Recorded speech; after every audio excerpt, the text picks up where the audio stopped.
அந்தோனியர் கோவிலில் தொடங்கிட்ட பயணத்தை முழுசா செலுத்திட்டோம் அம்மா மேல கவனத்தை.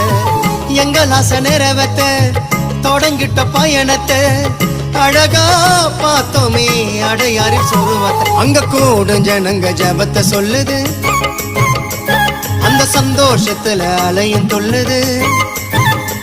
அந்த நீல கடலில் நீந்தி செல்லும் மீனும் கூட உயர்த்தி சொல்லுது, மரியே நீ வாழ்க வென்றது. அந்த மீனோ கொடி மரத்தை ஜபித்து நின்றது. ஏத்தி வச்ச மெழுகுவத்தி எரியுதம்மா உன்னை சுத்தி.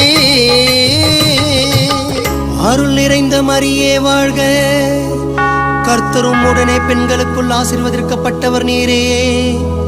உம் திருவயிற்றில் கனியாகிய இயேசுவும் ஆசீர்வதிக்கப்பட்டவரே. ஆமென்.